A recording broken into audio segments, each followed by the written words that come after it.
Hey guys, welcome back to Resistance Chicks. We are your hosts, Leah and Michelle. Today is the 24th of August, 2018. Sorry we are a little late. Now, there is the age-old debate that I think that we should bring, we've never brought here to Resistance Chicks, and that is Apple versus Android. I'm here to tell you right now that Android has everything up on Apple. I told the lady on Apple today that I am convinced that they are trying to protect nuclear war codes because... Do I have something on my face? I've been working out in the garage. Yeah, we're organizing their garage. Grandma Marilyn passed away. Y'all know this. She had an iPad. Girl just wants to take the iPad and give it to Uncle Jack. Not as easy as one would think. I am going to have to produce a death certificate and proof of executorship, which there's not one, and I'm jumping through all these hoops. And then the lady says, and even after you submit all of this documentation, this is after like 8 hours on the phone with these people at Apple, who are all very friendly, by the way. She said, and I have to tell you, as far as the time frame goes, you might be looking at 10 to 15 weeks. Weeks. So yeah, I'm not, I want to show y'all something, just exactly how I feel about Apple right now. This is me. That's me. That's me. And that's how I feel about Apple right now. That's pretty much how I felt the past several days about Apple. So if this was any other, so I'm just going to keep it. If there was any other device, any kind of Android, Microsoft device, this would be a non-issue. Okay, so as far as the debate, the fact that Apple locks you out and requires like thumbprints and arms cut off and things like that submitted to them in order for you to get into the device, and pretty much on their website, it kind of says, if you don't have everything that we say that you need, you just SOL, man, you're just out of luck. Did I say that? That's really an abbreviation that's probably not good, huh? You're really mad, so you need to tone it down. Well, but I don't ever think of it that way. I don't ever think of the curse word there. You know what? So anyway, yeah, this is how I'm feeling right now. But I'm done being the animal there. Yeah. You know, actually, what I'm going to do is I want you to go to YouTube. Okay. And bring up this White House press briefing for me. It's in YouTube, so you can bring it up. It'll have been played. Okay. And that's what we're going to start off with because Michelle needs something. Happy? Is it happy? It could be. Yes, it is. I believe it is. Okay. Go to the history. Hang on, I have to be on the right account to go. So while she's doing that, guys, there's so much to cover this week. I don't, once we get on a roll, we're going to, start. This one? No, it didn't play yet. Is it this one? April Ryan? No, it's the White House press briefing. Try it again. Are you logged on there? Yeah. Maybe I didn't actually press play on it. There it is. The bad lip reading. Just bring it up. Okay, hang on. Let me switch over for everybody to see. I got to get rid of my little guy monkey. Here. It's not a monkey. It's a, no, it's one of those, It's whatever. Let me get rid of this. There we go. You're making me feel stupid? Is that what I was about to say? Is that what you were about to say? No, I heard that you were going to sit in front of CNN for 16 hours, but I thought even you are not that stupid. Well, no, you were.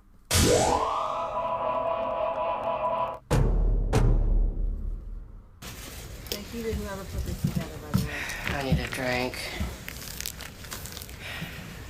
Okay, idiots, are you ready? I just can't stand the faces of you people. Those dead, questioning eyes. You dummies don't matter. Greedo? What happens when I scratch a horseradish all over my face? Now, why would you do this? Well, definitely gonna scrape it somewhere. Yeah, you don't matter. Mangy? My beard itches pretty bad. Is this because of my bugs? You have literal bugs? Uh-huh. I think it's mainly bed bugs. Okay, you gotta go. Wait, is this about the bugs? Yeah, it is. Stank?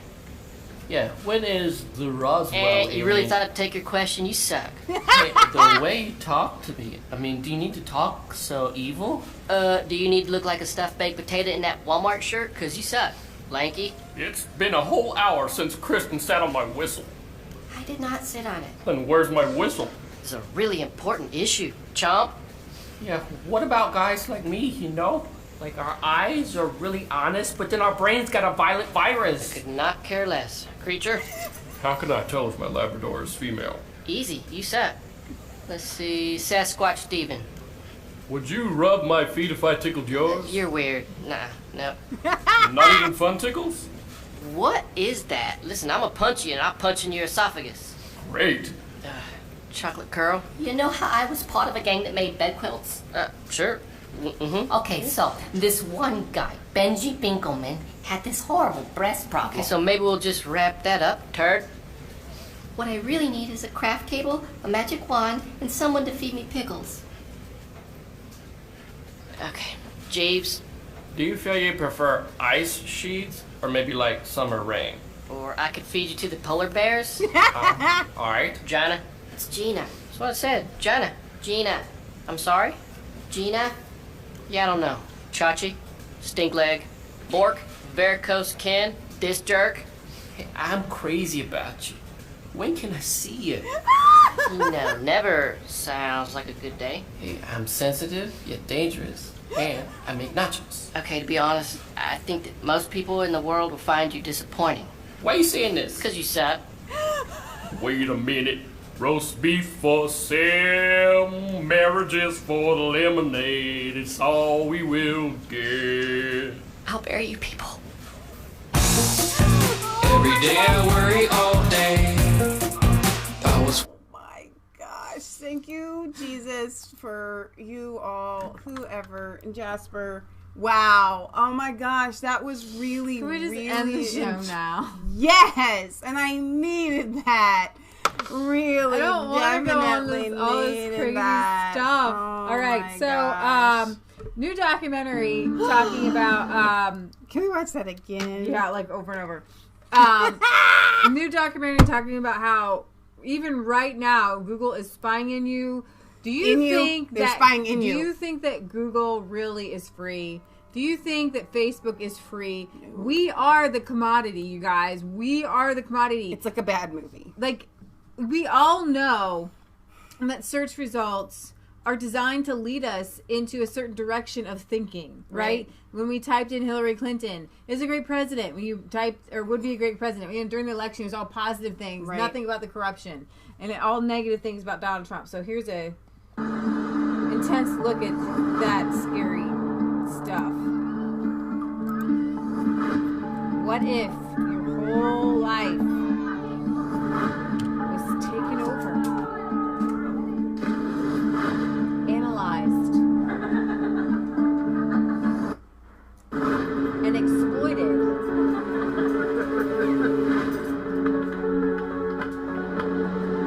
And you signed up for it.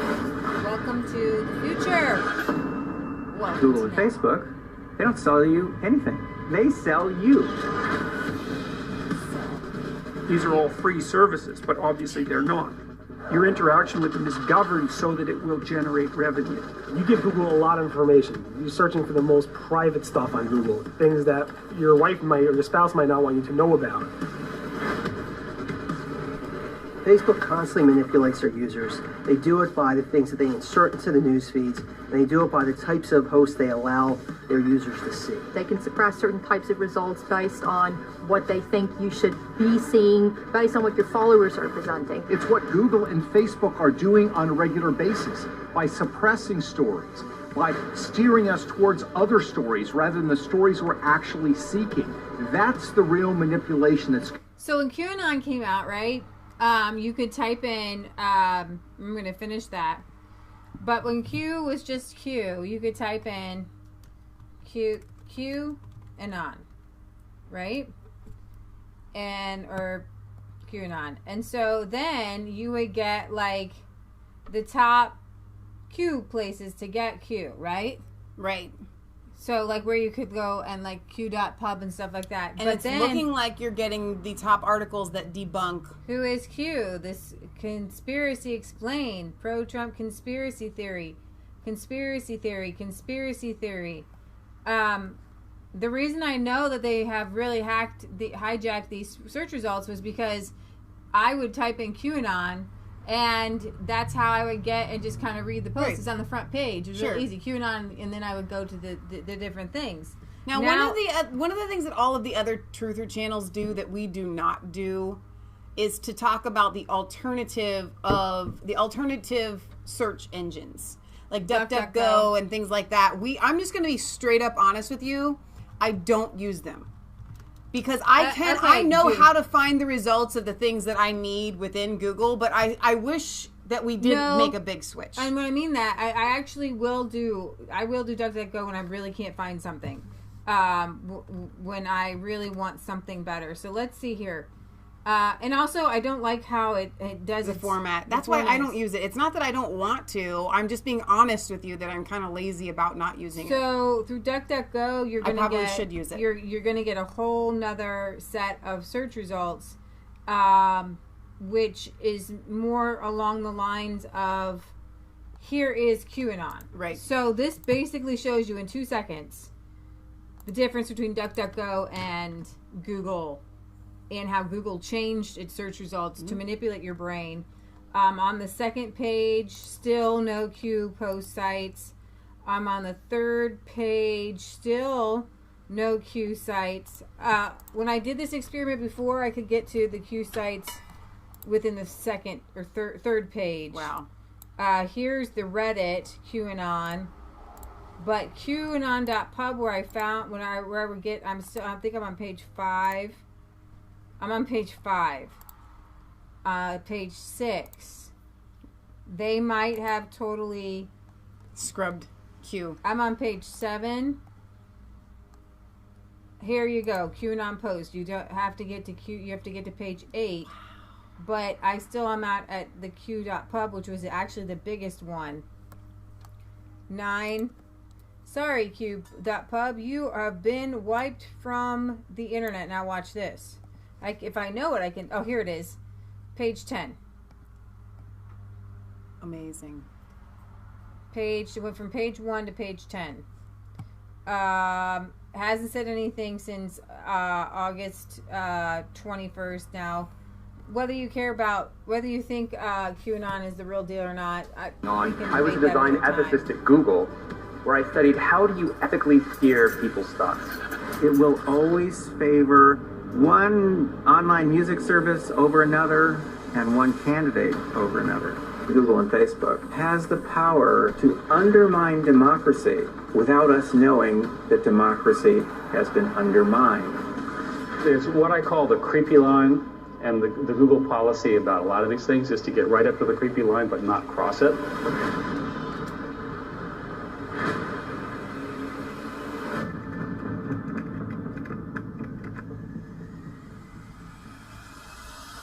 Google crosses the creepy line every day.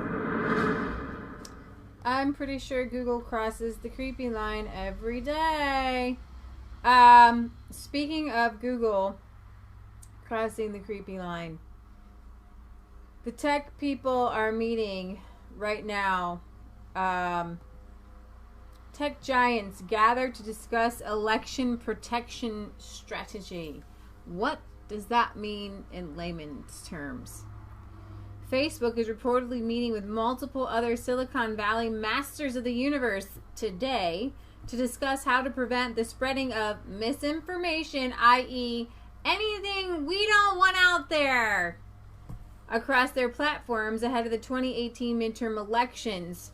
So what you had today and yesterday was two mainstream journalists posting articles on kind of right-leaning but mainstream news sites saying that Trump's followers aren't going to care about the Cohen Manafort thing, and those articles were taken down on Facebook. I'm not even joking you. So that's the misinformation that they will be weeding out. Business Insider reports that Silicon Valley tech giants Facebook, Twitter, Google, Microsoft, and Snap will be holding a meeting at Twitter headquarters in San Francisco today to discuss the 2018 midterm elections. Today? If this doesn't remind you of like those PBS specials on the oil tycoons who would meet together and form a monopoly. It's happening right in front of our faces. Doesn't it sound just like that? And you think to yourself, if there had been the internet, we would have. No, it's still happening. My gosh. They have now become a Democrat, deep state, giant monopoly. Wow, this is like a Bilderberg meeting. This is exactly what it is. According to emails obtained by BuzzFeed News, Facebook's head of cybersecurity policy, Nathaniel Gleicher, invited 12 representatives from the companies to the meeting. As I've mentioned to several of you over the last few weeks, we have been looking into to schedule a follow-on discussion to our industry conversation about information operations, election protection, and the work we are all doing to tackle these challenges. The meeting will be broken up to 3 parts, according to Gleicher. Each company will present the efforts they have made so far in combating misinformation on their platform, i.e. anything that is not left-wing, anything that is not mainstream. So literally they're going to sit there and talk about and gloat how we've been deplatformed, how we've been demonetized, how they're hiding our articles, they're hiding our search results. Oh, yeah. It has nothing to do with the Russians, you guys. The Russians didn't sway the election. The Russians did not elect Donald Trump. The entire country hates Hillary Clinton, besides a few people who have been kidnapped by aliens and sent back to Earth. Yeah. Pretty sure the about rest of the world, even people who voted for Hillary, hate her. They just didn't want Donald Trump. Exactly. So we're talking about misinformation. That's a code word for anything we don't like. Well, and you know what? It's actually not even a lie when they call it misinformation. Right. You know what I mean? It literally is information that they don't want out there. You just did the same thing I did. And I looked at the people. I was like, I can't believe I just did that. So, misinformation. Abortion's murder. That's misinformation. Right. There are only 2 genders. That's misinformation. That kind of stuff. Similar meetings between tech firms have been held before, attended by Mike Burnham of the FBI's Foreign Influence Task Force and this other guy, Christopher, from the Department of Homeland Security. The meetings reportedly left the U.S. government representatives quite frustrated as the tech firms shared little information with them. Given recent reports about foreign influence campaigns across Facebook, one issue that tech firms are on high alert for foreign influence campaigns. This is absolutely insane.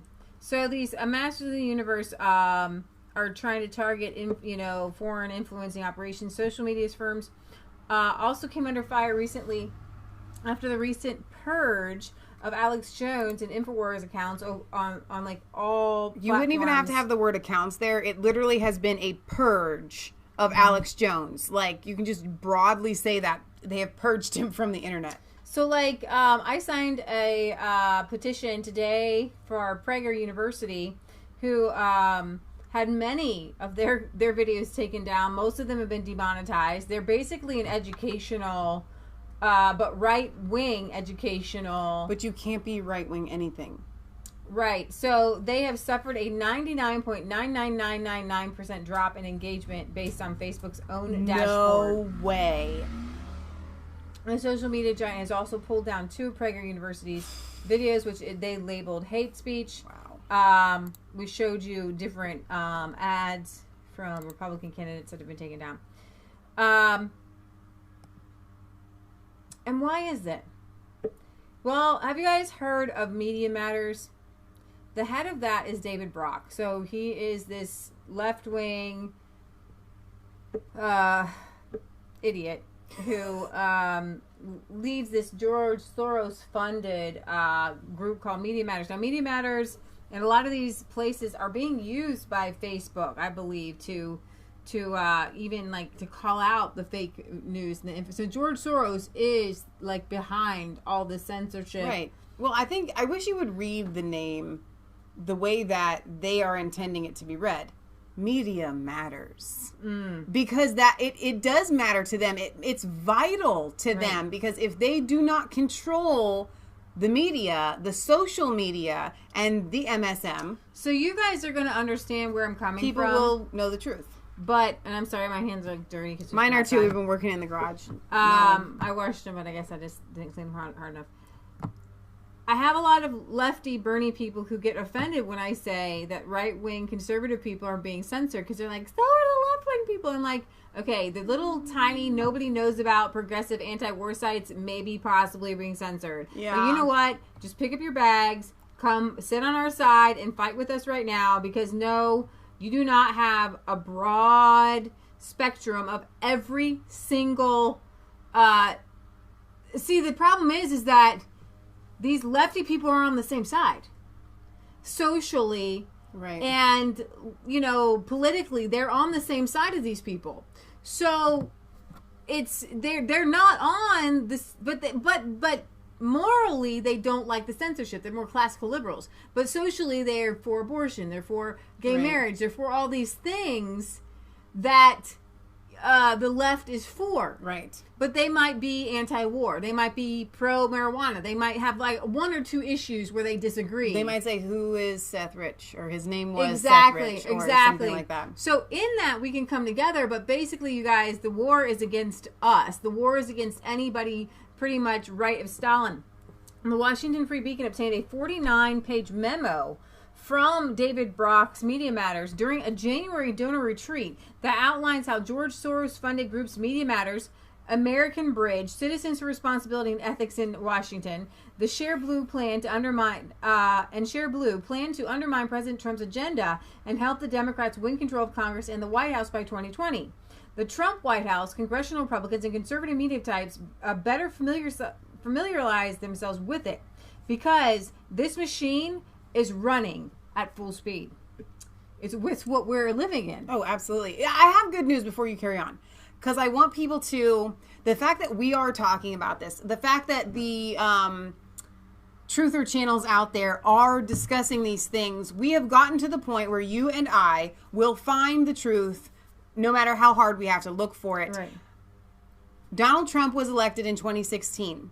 Many people woke up in that moment. I don't want to say they're woke, whatever. They literally did wake up in that moment, and they are amongst us that are seeking the truth no matter how hard they have to find it. So even in all of their censorship and this massive machine that is very dangerous and could sway the election officially in the midterms here, even in all of that, everybody is waking up to it. We all know. So that is the good news. I want you guys to be excited and know that nobody's going back, right? If you've had the red pill, you're literally not ever going back from that. Right. And so that's the good news. So Media Matters worked with Facebook and Google to crack down on the fake news. The memo decried the fake news that spread on social media as a reason why Hillary Clinton lost the election, and then went on to state something alarming. Media Matters obtained access to raw data from Facebook, Twitter, and other social media sites so they can systematically monitor and analyze this unfiltered data. The earlier we can, quote, identify a fake news story, the more effectively we can quash it. With this new technology at our fingertips, researchers monitoring news in real time will be able to identify the origins of a lie with mathematical precision, creating an early warning system for fake news and disinformation. Meaning, if it comes from someplace like InfoWars or Alex Jones or even Drudge, they're probably going to squash it right away. The memo went on to state that Media Matters had a discussion with Facebook on how to crack down on fake news, including Media Matters providing the social media giant with a detailed map of the constellation of right-wing Facebook pages that had been the biggest purveyors of fake news.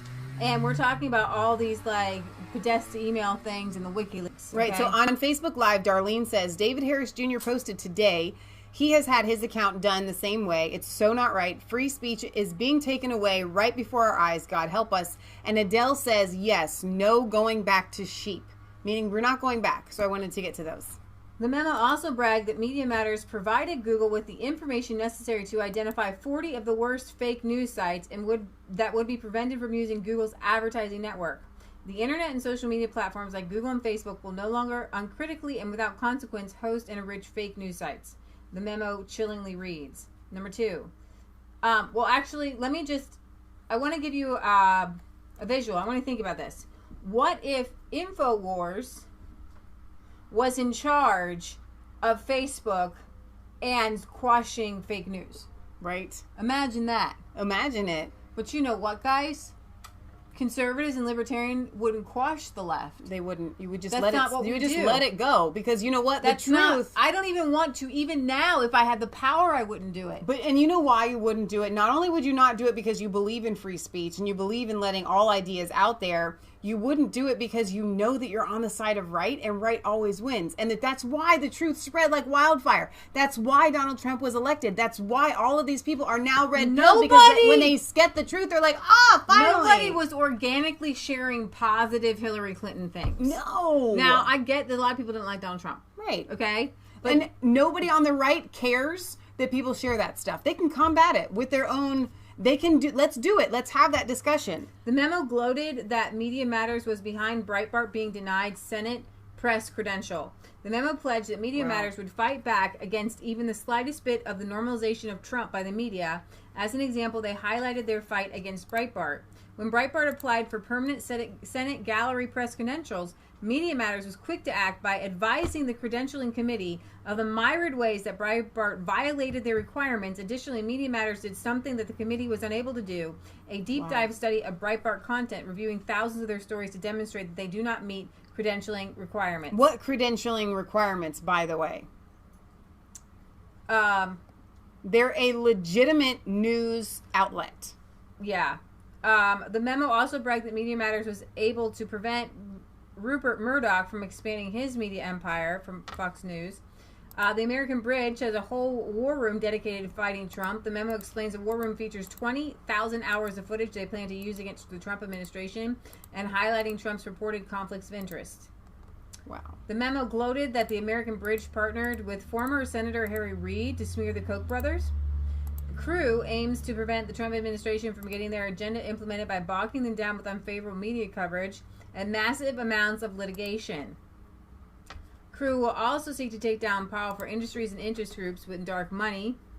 The memo championed pro-Hillary Clinton hashtags ignited by Share Blue, which is won't be erased. Here I am with her. Trump could say, just imagine Hillary, interrogate Trump.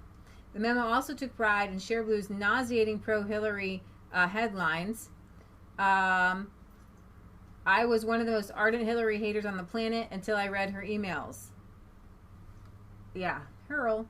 Share Blue hopes their research will be used as a political weapon against Trump. So you can read that whole memo. The Daily Wire's got links to that. And so here we are in the midst of this battle. Donald Trump, he was at a rally where he said, listen, guys, I can call CNN fake news, but everybody has to be allowed to show up. Yeah. Okay? President Trump continued his criticism of big tech companies on Friday for silencing users on sites like Facebook and Twitter. He said, social media giants are silencing millions of people. The president argued that social media censorship was the wrong response, even if that meant people were subject to news from CNN. Can't do this, even if it means we must continue to hear fake news like CNN, whose ratings have greatly suffered. Now, I'm not going to say that I played a part in Trump, talking about this, but I have tweeted out to him, you've got to do something, you've got to speak out. As have so many other people. Yeah, so Trump continues to highlight the issue of social media censorship ahead of the 2018 midterm elections. It's absolutely hilarious that he's president of the United States. These got Republicans are up for re-election, and literally we are the only ones championing them because you have Fox News and then you have us against everybody else, and we're shut up. And I just say we as a broad, it really is all about resistance chicks, Michelle, and our wide reach. We, as in you and I, we're not allowed to share with our friends the articles anymore. It doesn't show up in their feed. We reached 92,000 people on our Facebook page the other day. Facebook told me. Wow. Our posts, not our videos themselves, but the things that we share on Facebook. So, I'm glad that Trump is finally speaking out. But we need more. We need more. And where are the Congress people? Seriously, you're all going to lose your job. You're losing your seats. You know, like, people would fight for How many you. rigged elections have we had so far that were, like, significant? It's been at least 2 or 3. Every time I think of Roy Moore, I just want to bang my head up against a wall. They literally are affecting elections. So going into the midterms, which I think you're going to go into this a little bit when we talk about Manafort and stuff, but I do want to kind of jump ahead to that. It is scary. It is definitely scary what we have coming. So it is more. It's more important now than it has ever been. Even than getting Trump elected. Well, not more important than that, but I think next to that, that we don't let this censorship continue, and that we fight harder than ever when it comes to sharing articles and sharing posts and things like that. So I want to state that. I also want to state the fact that Trump's approval rating amongst the people that voted for him is like, I just spit.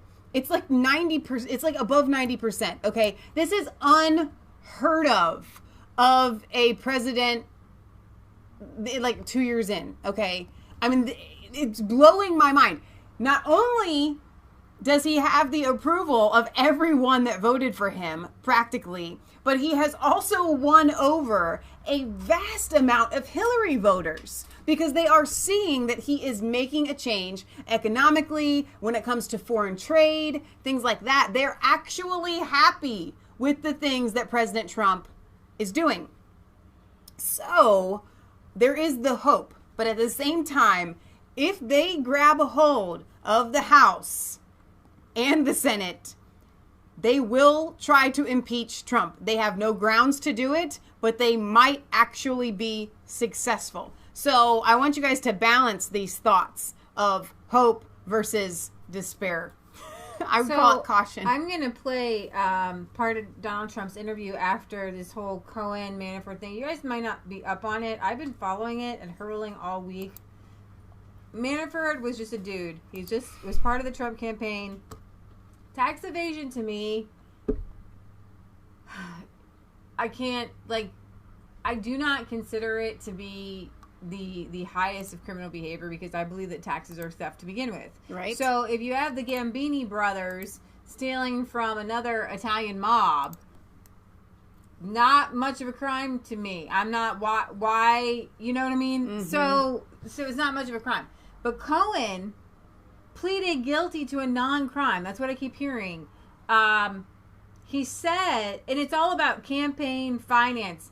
And Trump said, pay off these chicks. And what they're trying to say is that Cohen was affecting the 2016 outcome of the election by stopping these porn stars from giving their story. So it was a campaign contribution. And he pleaded guilty to not filing that he had a campaign finance contribution. It's so ridiculous. It's absolutely insane. So I don't want you guys to think that Trump actually has something to worry about here, because he does it on that front. Like, there's no legal grounds here. Right. But what it does is they keep saying it. Like, they say it like it's a fact. Sal Alinsky thing. No, like, it's exactly what it is. If just keep saying a lie over and over again. It's like the Russia collusion story went nowhere. It is nothing. And I had this thought when I was mowing the lawn. I think the word pled is right. Correct. It's Whatever. not pleaded. Pleaded, pled. How many of you guys, we grew up with, like, randomly Y2K, like something was going to happen, right? Do you remember that? And then we had these random prophets that would always say, you know, the time to come, the time is coming, Jesus is coming back, Jesus is coming back. And then they give like a date, right? And the sane world would roll their eyes and say, that's stupid. Right. But every time you turn on like CNN or MSNBC, they're prophesying things. Mm-hmm. They're saying, we got Trump.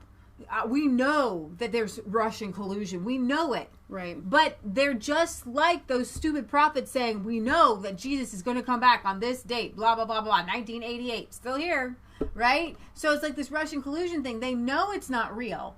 They don't have some higher power telling them these things. That's what they're trying to tell us, that they have an in with some higher power, that they know something that we don't know. Right. And something is going to happen. Well, who is it now that said that? Is it Cohen that has said that he's got all this stuff on Trump? I that he's gonna come out like. He doesn't have. He's not even saying that he's got stuff. What he's saying is that he's just trying to. Sorry, I'm pulling out all the stops. I'm on a pink screen. Now what do I do? I need help. Yes, you do.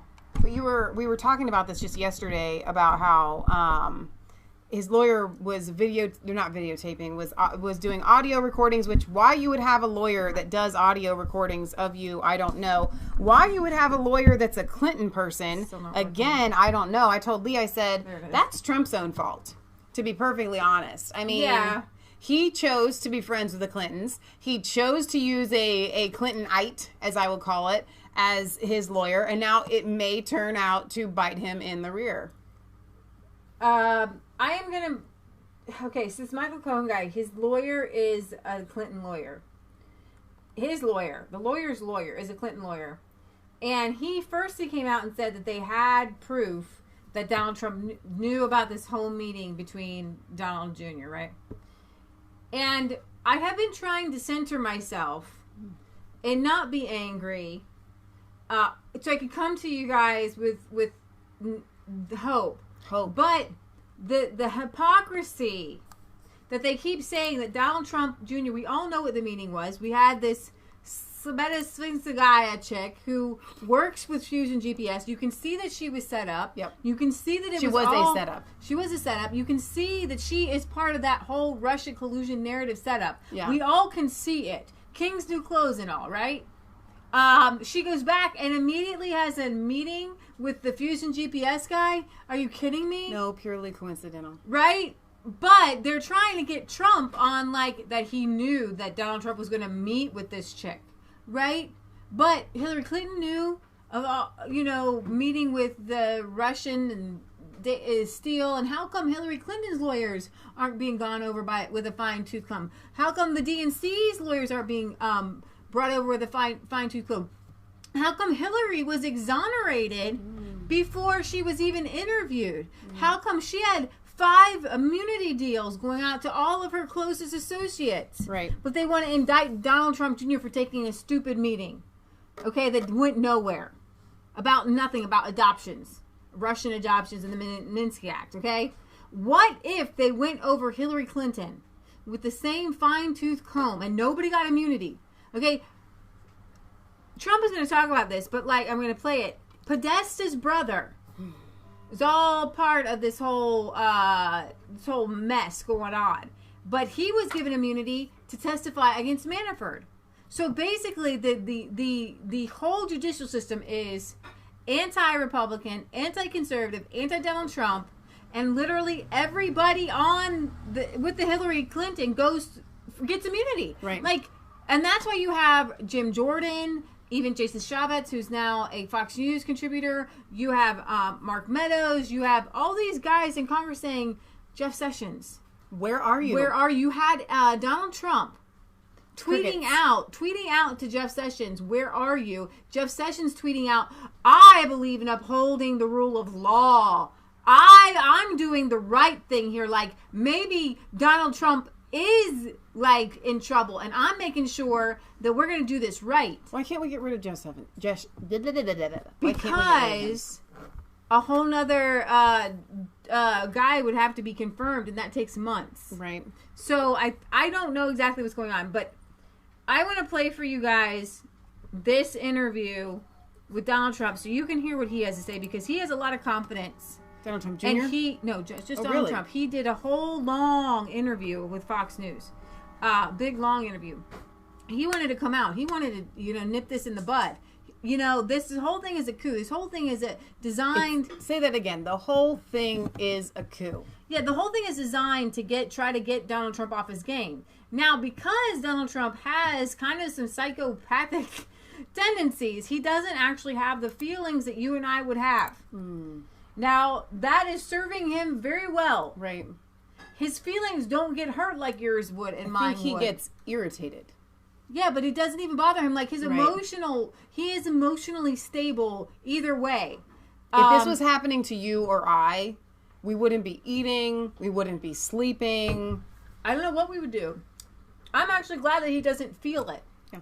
You know, it's amazing, actually. Down there and sat outside of the Rose Garden and talked to him about the news of the day, Michael Cohen, Paul Manafort, Jeff Sessions. We talked about a lot of things, wide-ranging issues. They're talking. How are you doing? I'm doing great. We had an incredible rally last night in West Virginia. It was beautiful. A tremendous crowd. And I think we're going to win a big race over there. And I guess you could say that our numbers in winning, whether it's for the Senate or for Congress or for governor, has been very good. How is our country's first lady doing, and how are your children? She's doing great. She's a terrific woman. She goes through a lot with all this publicity, but she's a terrific woman. She's doing great. How do you handle all of that? Well, it's part of my life. I guess my whole life has been this way. Somebody said, oh, gee, this is always such controversy. And I don't know, I've always had controversy in my life, and I've always succeeded. I've always won. I've always won. It was controversial when I ran, and I won, and now the country is doing better than it's ever done. You know, we have the best economy we've ever had in the history of our country. And more jobs today, literally today, we have more jobs, more people working in the United States than ever before in the history of our country. Black unemployment, Asian unemployment, women unemployment, Hispanic unemployment, historic lows. It's been an amazing thing. And, you know, unfortunately, the media never covers that. They don't like to cover that kind of thing. They like to cover nonsense. Right. But it's one of those things. Well, speaking of yesterday, huge news day. There's a lot breaking today as well. Michael Cohen, tell me about your relationship with him. Well, he was a lawyer for me for one of many. You know, they always say the lawyer, and then they like to add the fixer. Well, I don't know if he was a fixer. I don't know where that term came from, but he's been a lawyer for me. Didn't do big deals, did small deals. Not somebody that was with me that much. You know, they make it sound like I didn't live without him. I understood Michael Cohen very well.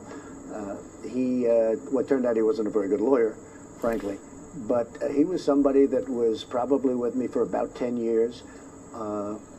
And I would see him sometimes. But when I had deals and big deals, I had outside lawyers, and I have a lot of inside lawyers, too, in addition to Michael. I always found him to be a nice guy. He said one story, said you didn't know anything about the payments. No. And now he's saying that you directed him to make these payments. Did you direct him to make these payments? He made the deal. He made the deals. And, by the way, he pled to 2 counts that aren't a crime, which nobody understands. I watched a number of shows. Sometimes you get some pretty good information by watching shows. Those 2 counts aren't even a crime.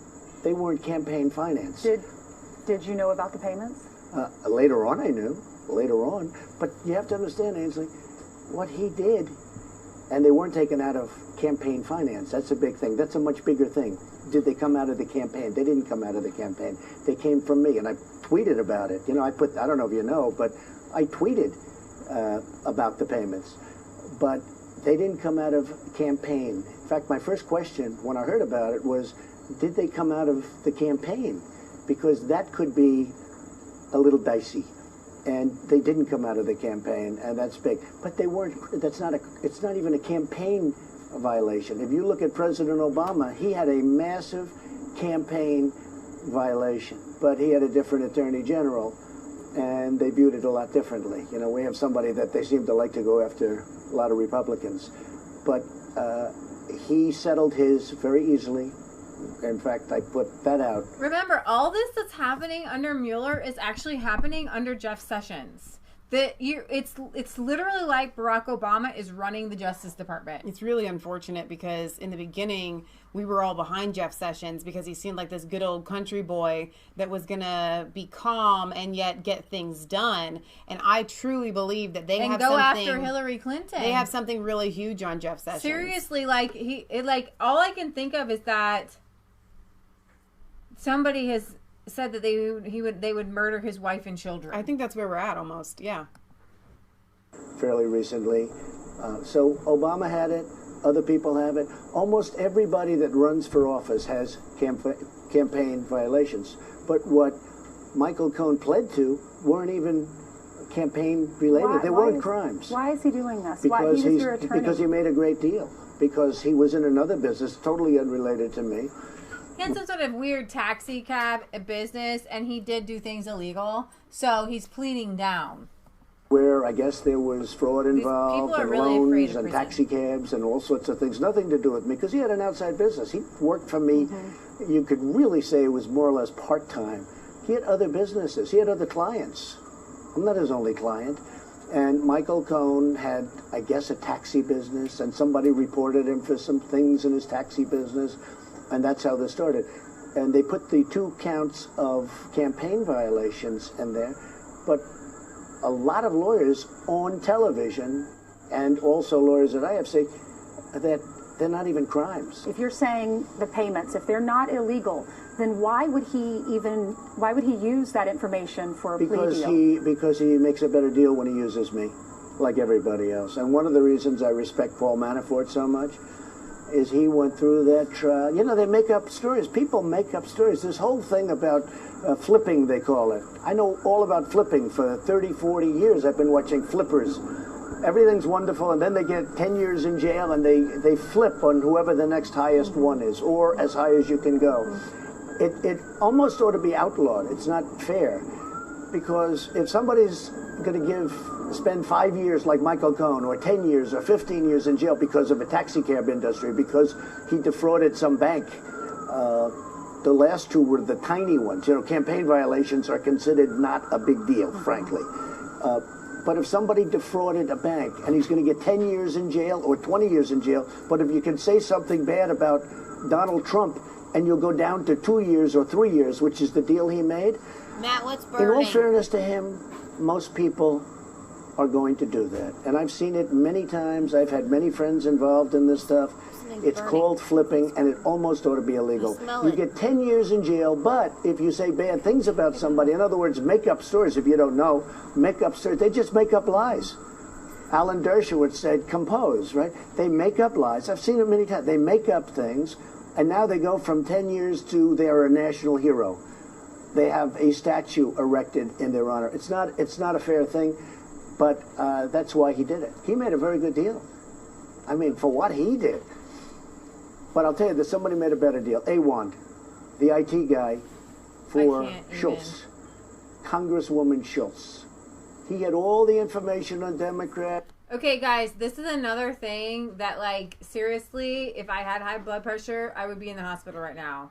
Because you got Cohen and Manafort on tax things, and AWOL, the AWOL brothers, literally, like, getting off scot-free for it. They had so much on them, but because they were Muslims, and the Muslims get, like, freedom to do anything. Get out of jail free cards. That's what they got. And I'm sorry, I can't because I will lose my temper.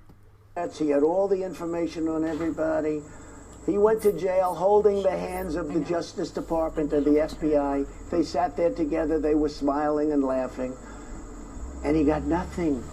He was smiling and laughing. And he had more information on corruption of the Democrats than anybody. And they don't even have his computers and his servers. They just They gave have him everything on Cohen, everything on Manafort, but this radical Islamic terrorist, nothing. They're best friends Nothing. with. Double standard? Double standard.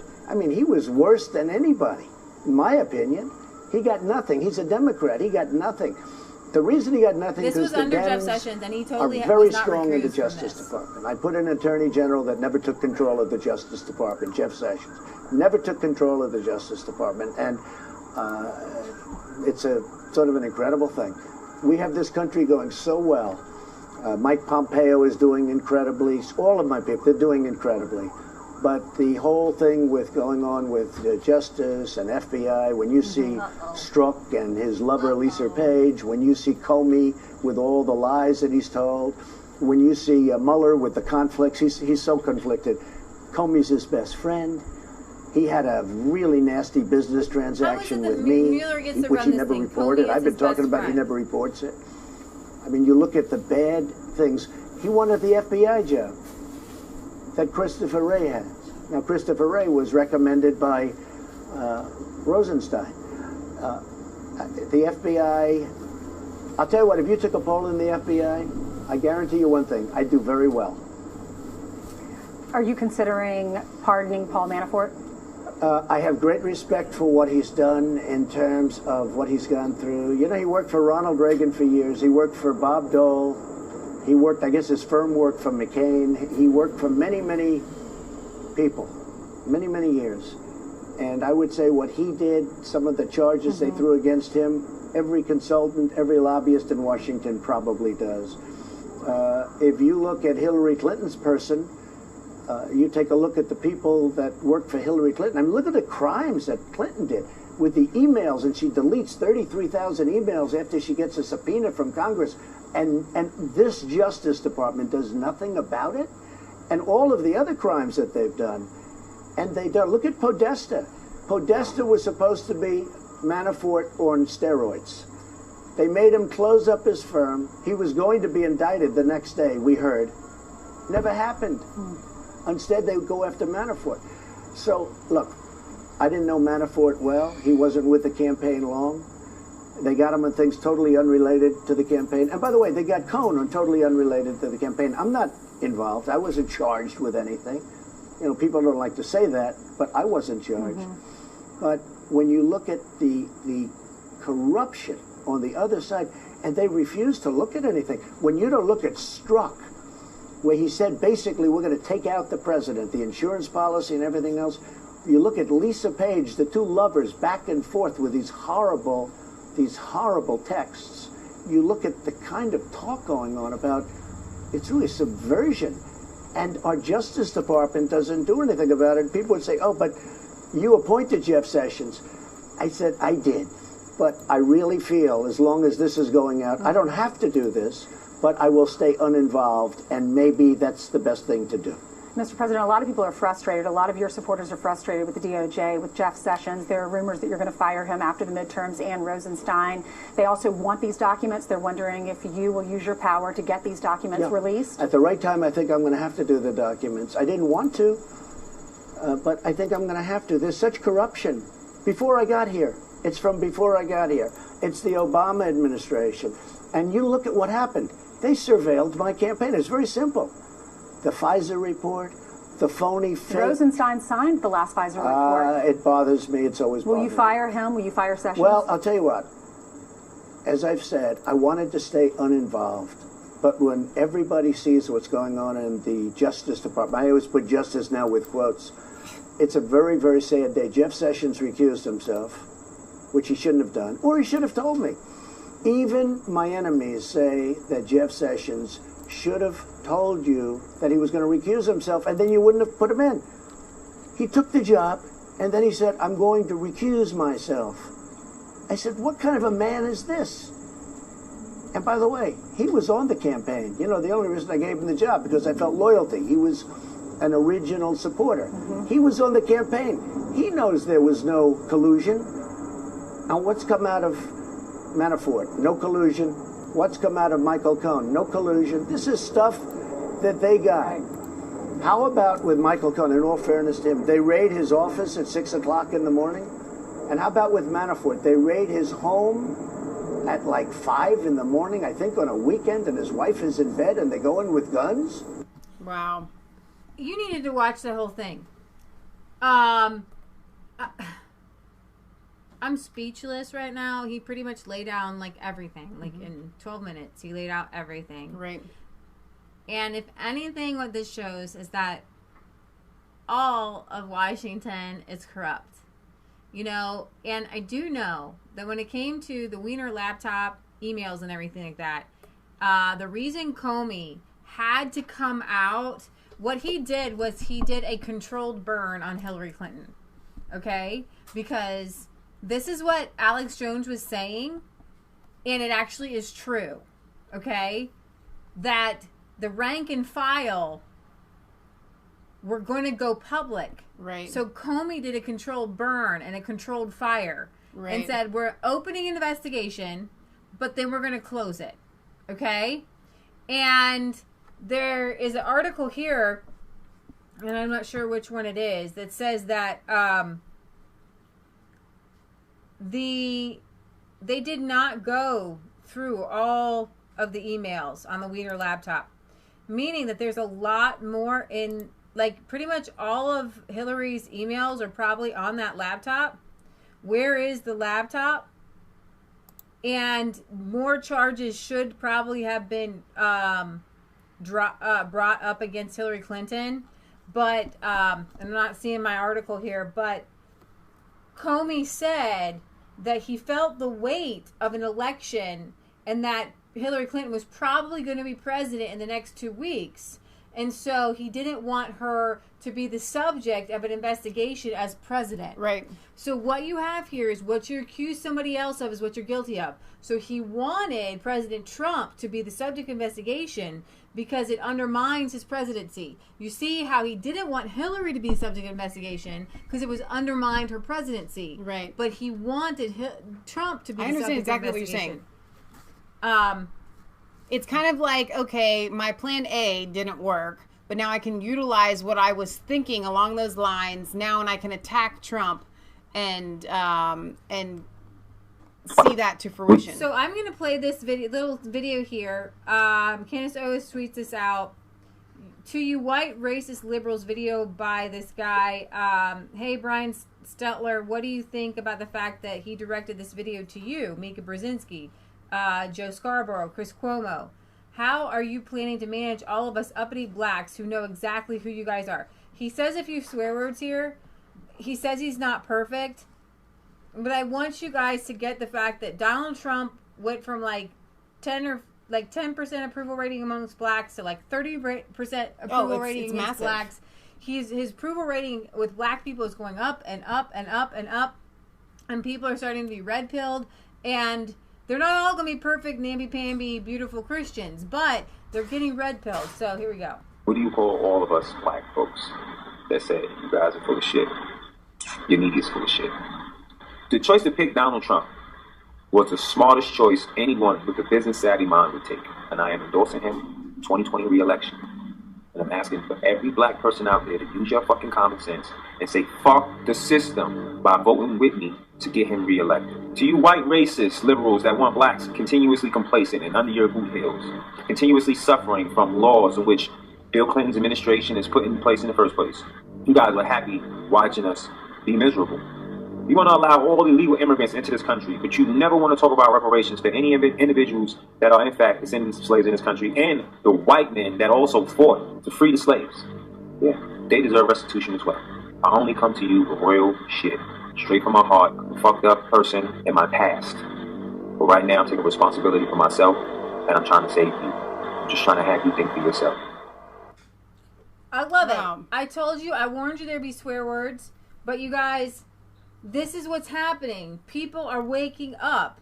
Okay, yes, black people have had a horrible life. We talk about the inner city. They are the ghettos, right? They're the black plantation, and we want to get people off those. We had a campaign in 2016, and we had Kansas for President, Farms for Everyone. We want to get people out of these inner cities, off of these inner city plantations where there's no grocery stores. The kids, like, seriously can't even see the stars at night because of all the pollution. But the Democrats want to keep them there just for a vote. Fact, and we talk about this on our show, but just to reiterate it for those of you that may not be aware, after the war was over, black families were supposed to be given like 40 acres and a mule.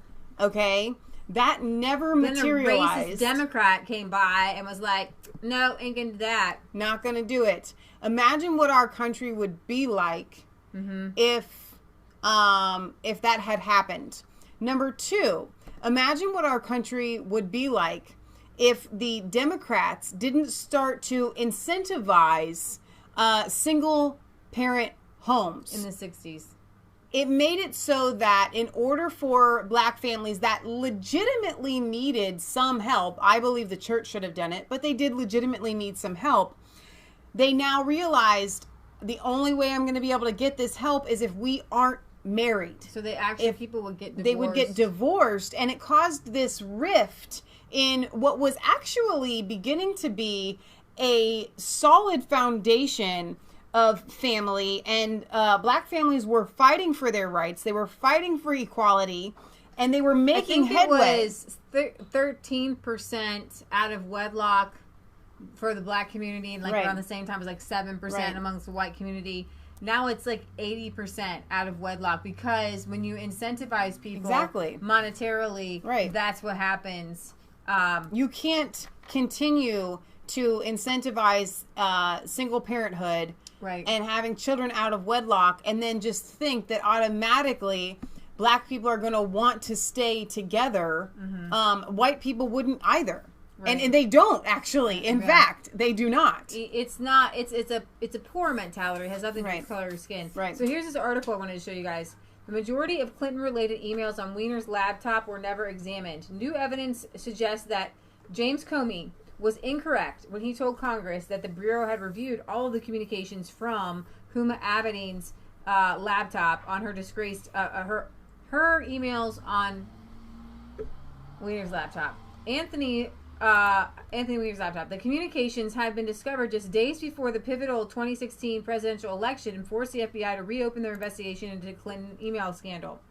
Now, this is from Paul Sperry of the Real Clear Investigations. He writes, at that time, many wondered how investigators managed over the course of 1 week to read hundreds of thousands of emails residing on the machine, which had been the focus of a sex crimes investigations of Weiner, a former congressman. Now remember, we had the second special counsel whose job was to investigate Russian collusion, but they found tax evasion, so they went after that. But they have these emails, right? And so they're trying purposefully not to look at anything else. You know what I mean? They literally close their eyes, right? So Comey told Congress that thanks to the wizardry of our technology, the FBI was able to go through the vast majority of the messages as duplicates of emails that they had previously seen.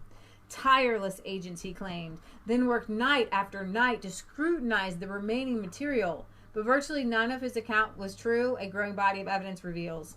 In fact, a technical glitch prevented the FBI technicians from accurately comparing the new emails with the old emails. Glitch. Only 3,077 of the 694,000 emails were directly reviewed for classified or incriminating information. 3 FBI officials completed that work in a single 12-hour spurt. So, I get it. The day before Comey cleared Clinton of her criminal charges. They must have some sort of like Superman pill that they've given the FBI where they can just read through something really, really fast.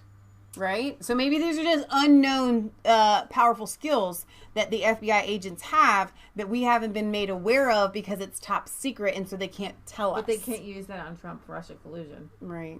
Most of the emails were never examined, even though they made up potentially 10 times of the evidence of what was reviewed in the original year-long. So that it's their messaging on an unsecured server. Yeah. And at times, they were messaging in foreign places where, for sure, foreign places had hacked into and got state secrets. Oh, what? We're offline. See? Stream is continuing. Calm down. Contradicting Comey's testimony, this included highly sensitive information dealing with Israel and the U.S. designated terror group, what? Hamas. The former Secretary of State, however, was never confronted with the sensitive new information. It was never analyzed for damage to national security. Even though the unique classified material was improperly stored and transmitted on an unsecured device, the FBI did not refer the matter to the U.S. intelligence agencies to determine if the national security had been compromised, as required under the federally mandated damage assessment directive. The newly discovered classified material was never previously sent out to the relevant original classification authorities for security review. Other key parts of the investigation remained open when the embattled director announced to Congress he was buttoning up the case ahead of the election. So we have this long-running thing with Trump. It's never over. But he's like, even though they're still investigating her, we're done, just vote for Hillary, it'll be okay. One career FBI special agent involved in the case complained to New York colleagues that officials in Washington tried to bury the new trove of evidence, which he believed contained the full archive of the Clinton emails. Where did her 33,000 emails go? He thinks they're on Weiner's laptop. Wow. Including the... So Real Clear Investigations pieced together the FBI's handling of the massive new email discovery from the Weiner laptop. This months-long investigation included a review of federal court records and affidavits, cell phone text messages, and emails sent by key FBI personnel, along with internal Bureau memos, reviews, and meeting notes documented in government reports. Information also was gleaned through the interviews with FBI agents and supervisors, prosecutors, and others.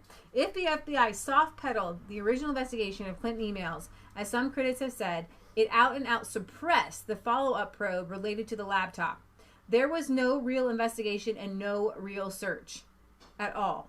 It was all for show, eyewash, to make it look like there was an investigation before the election. Exactly. And what's so interesting, and this sounds silly to even say out loud, but it's true, there was nothing with the Russia collusion. So they spend 2 years combing through it as if there is something. Then there is an elephant right in front of them, and they close the books and they don't do any investigating at all, when just a minor amount of investigation would uncover the fact that Hillary Clinton needs to be in jail, and they close that book right away. So what we're looking at here, like she had said, that interviewer that was interviewing Donald Trump says it's a double standard, and he laughed. Like, it's not just a double standard, okay? We have criminal activity happening here. Okay, this isn't a double standard where the FBI kind of treats these people okay and these people not okay. The FBI is part of it. They are criminals. Right. A double standard can happen, like the teacher treats one student this way and another student this way. When There's the a double teacher's standard. in on it. Exactly. This is criminal behavior happening. Right? When the teacher's handing out marijuana to the kids, yes. right? That's exactly what we have going on. Although here. the FBI's New York office first pointed headquarters to the large new volume of evidence on September 28, 2016, supervising agent Peter Strzok, who was fired by Donald Trump, did not try to obtain a warrant to search the cache of emails until a month later on October 30th. Violating department policy, he edited the warranted affidavit on his home email account, bypassing the FBI system for recording such government business. He also began drafting a second exoneration statement before conducting the search. So how is he not...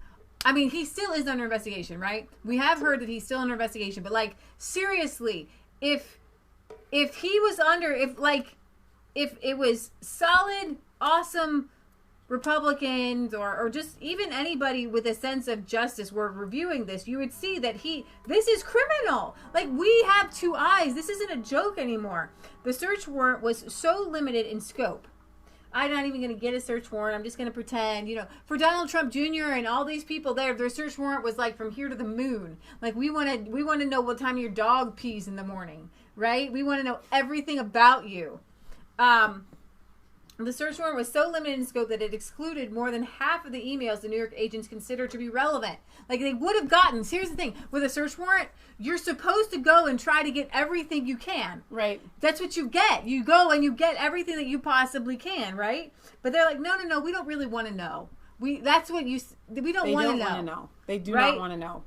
The cache of Clinton Aberdeen communications, whatever, dated back to 2007, but the warrant to search the laptop excluded any messages exchanged before or after Clinton's 2009-2013 tenure as Secretary of State. Key early periods when Clinton initially set up her private server. Far from investigating and clearing Aberdeen and Weiner, the FBI did not interview them. According to the FBI sources who say Comey closed the case prematurely, the machine was not authorized for classified material, and Weiner did not have classified security clearance to receive such information, which he did on at least 2 occasions through his Yahoo email account, which he used to email snapshots of his privates. Many Clinton supporters believe Comey's 11th hour reopening of a case that had shadowed her campaign was a form of sabotage that cost her the election, but evidence shows that Comey and his inner circle acted only after worried agents and prosecutors in New York forced their hand.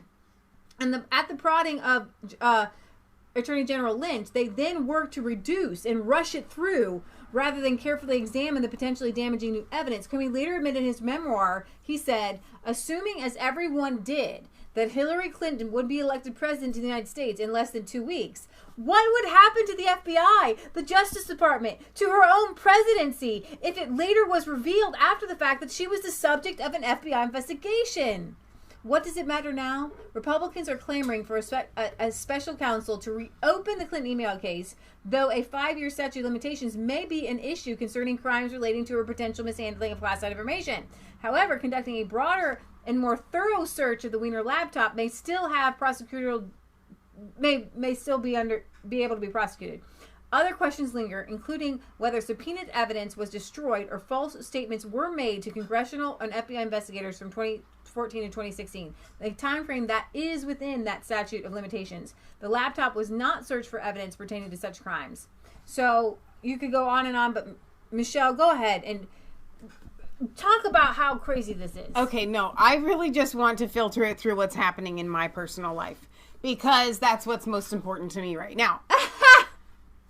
Okay. I'm dealing with this Apple lady on the phone, right? And so my case has been advanced to someone higher tech, because this is a big deal.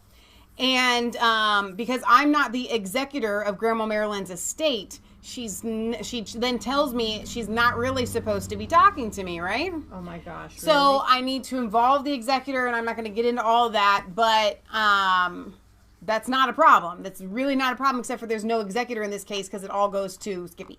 But she said I need to, so she CC'd me, or she was going to me and the person that I thought was the executor of Grandma Marilyn's estate. So then I email her back and I say, there is no executor, so this isn't going to work. What can we do? Instead of emailing me back, she calls me because she says to me, Apple doesn't exactly allow me, they limit what I can do now that I know that you're not the legal representative. So I'm calling you so that we can talk about this pretty much. I hope they don't come and watch my video. Pretty much outside of the paper trail that is created via email.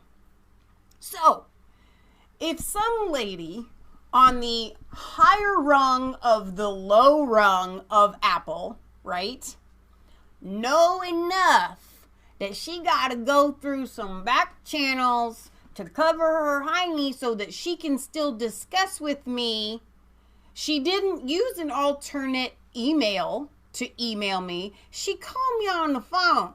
Now, the idiocy of these people that use these alternative emails on Yahoo, thinking, okay, Barack Obama, if you use a pseudonym, they ain't never gonna find out.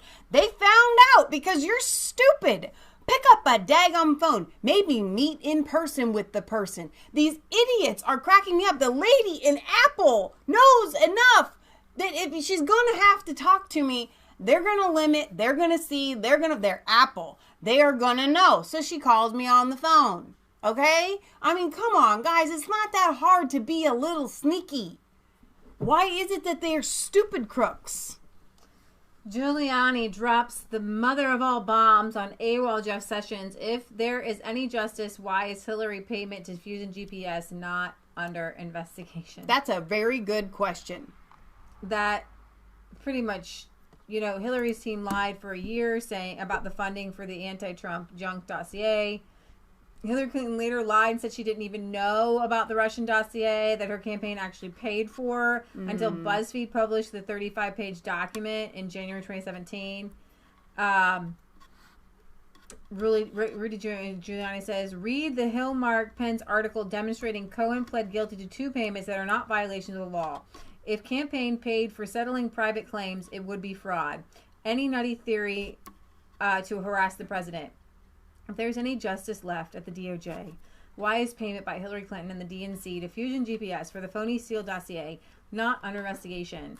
On your theory in Cohen and plea, it's an illegal campaign contribution. Let's go, DOJ. Wake up. Where's the indictment? Clintons are not above the law. They are kind of... They shouldn't be. Let's say it that way. So you've got a representative, this crazy guy. There's a few crazy guys. Remember that the congressmen can be way crazier than senators. It's hilarious. Trump doesn't need to commit a crime to be impeached. This is Democracy Now!, democracynow.org. The war and peace. A number of key Democratic senators. 6 days away from the midterms. Hard to believe. I wonder what time that frame that is. I was going to play. Actually, I haven't watched it yet. He said the president could be impeached without having committed a crime. He said this is a very sad time in the history of our country. This is not something that I enjoy talking about, nor is it something that I would like to do. But I think it's become increasingly clear that the president will have two options. One, he can resign from office, or two, he can face impeachment. Blah, blah, blah, blah, blah, blah, blah, blah, blah. You're just crazy. I'm just cray, man. All right, so Donald Trump, after seeing this bit by Tucker Carlson, instructed Mike Pompeo to look into the murders of the white farmers, the land seizures, and the land seizures. This finally is huge. I don't think we're giving this enough pomp and ceremony. Like da da da da. I mean, how many times have we talked about South Africa? Have we showed Lauren Southern's documentary and things like that?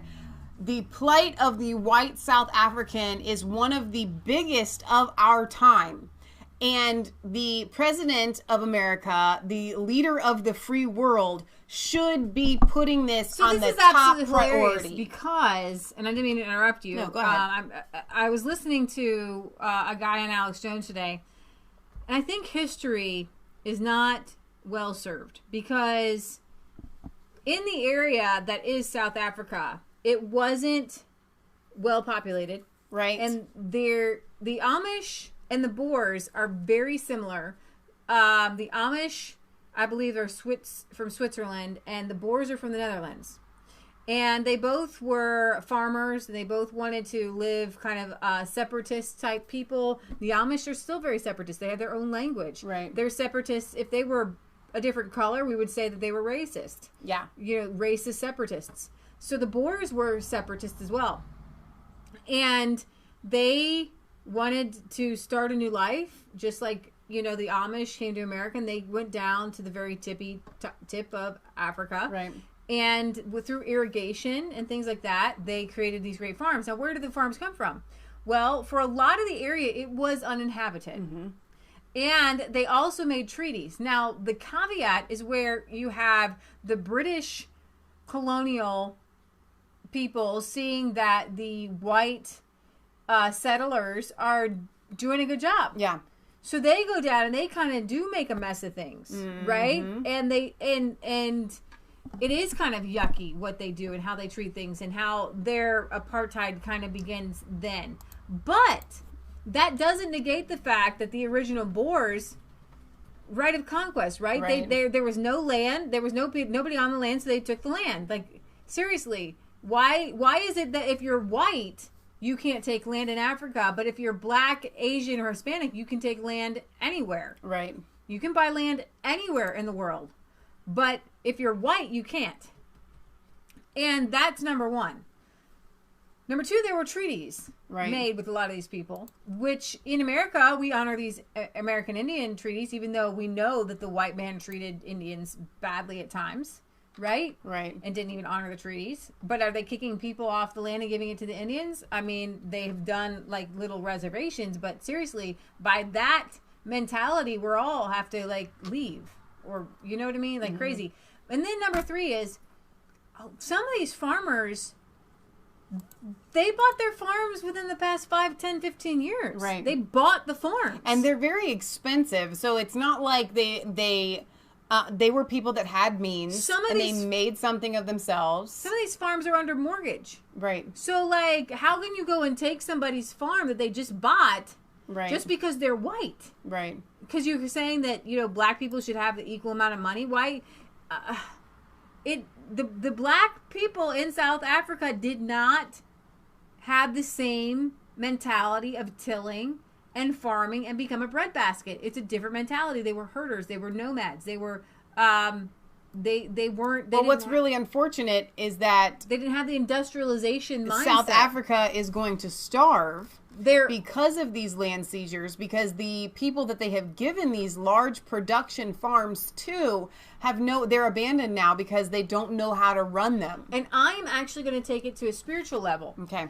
And while I do not believe in apartheid and racism and all that stuff, you have to be able to talk about facts as facts. Fact is fact. And I know where you're going with they're this. Christians. Yep. And they relied on God to show them how to irrigate, like in Israel, right? Totally vast desert type area. And they became a breadbasket. Israel became a breadbasket because I believe that they relied on God to give them knowledge on how to irrigate. So South Africa irrigates, and they become a breadbasket through irrigation. And they were a net exporter of food. Right. Now they're a net importer of food because the farms are shutting down. People are trying to. There's like 15,000 farms up for sale right now. Okay, we've got 15,000 South Africans waiting to try to think, well, maybe I'm just going to go to Russia because it's a good farmland there. Right. It's all based on the color of one's skin. Yeah. And so I want to go over here to Tucker Carlson. The government has begun seizing the property of some of its citizens based on their skin color. Does our government care? No. They applaud it. The State Department just sent us an unbelievable statement, and we will share that with you next. And it's going to make you mad. It should make you mad. An exclusive investigation for you tonight. The president of South Africa, Cyril Ramaphosa, has begun, and you may have seen this in the press, seizing land from his own citizens without compensation because they are the wrong skin color. That is literally the definition of racism. Racism is what our elites say they dislike most. Donald Trump is a racist, they say. But they paid no attention to this at all. In fact, Ramaphosa is one of Barack Obama's favorite leaders in the world. In a speech just a few weeks ago, Obama praised him. He praised the black supremacy. Like, that's not a thing. Racist government of South Africa, and Ramaphosa by name for, quote, inspiring hope throughout the country. Does our current bureaucratic elite agree with that? Apparently they do. This is a We called over to the State Department for comment on South Africa's land seizures, which should be getting worldwide attention because they are immoral but are getting basically none. And the State Department replied with what is honestly an unbelievable statement. We're going to quote it for you at length. It's the same Here it statement is. that Quote, everybody's putting out. We are aware of these reports and have been following this issue very closely for some time. South Africa is a strong democracy with resilient institutions, including a free press and an independent judiciary. South Africans are grappling with the difficult issue of land reform through an open process, including public hearings, broad-based consultations, and active civil society engagement. So just listen to a guy on Alex Jones today say that this was a thing, that they had the government going around holding like meetings, and you could write in how you felt and whether you agree with this or not. 600,000 of the 700,000 letters written in at the time said that the people didn't agree with the land taking away without. So then the ANC, which is this racist groups, they launched a campaign telling people they needed to write in too. But a lot of the black people in South Africa they don't agree with this. Right. It's not the whole of the whole country. Ramaphosa has pledged that the land reform process will follow the rule of law and its implementation will not adversely affect economic growth, agricultural production, or food security. End quote. State Department did not mention that by following the rule of law, he has changed the country's constitution to make it possible to steal land from people because they are the wrong skin color. In other words, nothing to see here, says Mike Pompeo's State Department. It's totally okay for...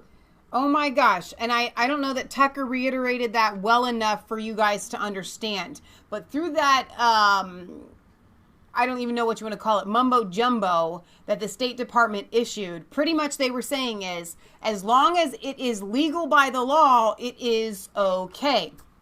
Well, State Department, you do realize that Hitler changed the law too, right? You can change the law to make it so that you can do anything.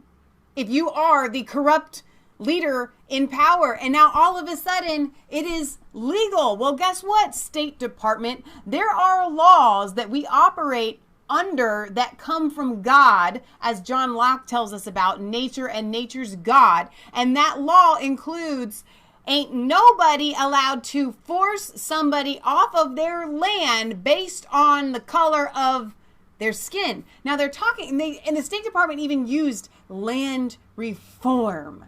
It's not land reform. You could say that the Americans came and did land reform to the Native Americans. We just did land reform. And as long as it's legal, then it's okay. There's not enough farmland. There's 50,000 farms. There's millions of South Africans. You're just going to, it's cronyism. It's cronyism. just give it to the people that they like. For South Africa to steal property for racist reasons because they are, quote, a strong democracy and held, quote, public hearings.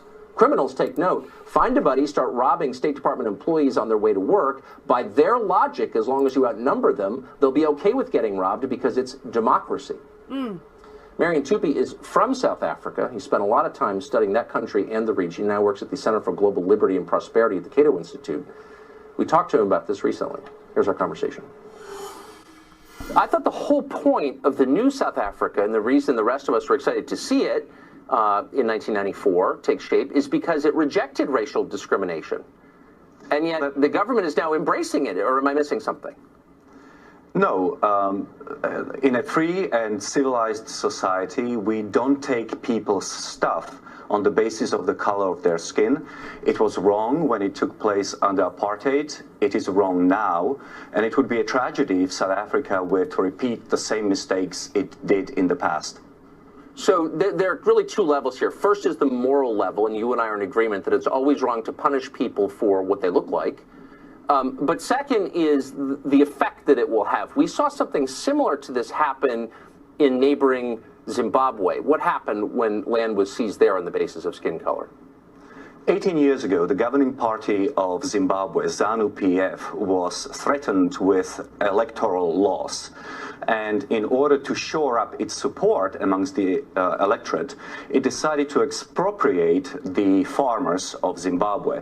What that led to, aside from horrific violence, was a total economic collapse of the country. Half a century of economic growth was wiped out in Zimbabwe as a result of this particular policy. The country experienced hyperinflation and had to abandon its currency. The country's unemployment rate was roughly 90%. Life expectancy plummeted. Child mortality increased. And, of course, the agricultural production has collapsed and hunger ensued. And that's what you're going to see in South Africa. Exactly. So not only do we have this, but the media is running this whole campaign, nothing to see here. There's nothing going on in South Africa. The violence happening there is not any different among the white people as it is, among the black people. But the torture that you see is absolutely insane. And Lauren Southern actually had a video, I don't know if I have it up, where she shows you that South Africa, everybody's gated. Everybody is gated. They gate their bedroom, they gate their front doors, but then they have gates by their in their bedroom doors. So when you say gates, what you mean are the bars that you see on inner city stores. Yeah, and then iron barred doors that they will lock themselves in. Imagine locking yourselves into your bedroom at night. Right. After you've locked your front door.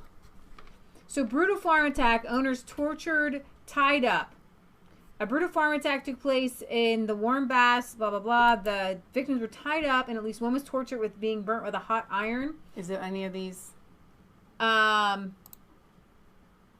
might be the one where she's I don't know if she's talking about her new documentary or not.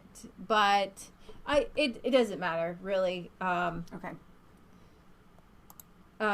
Let's see.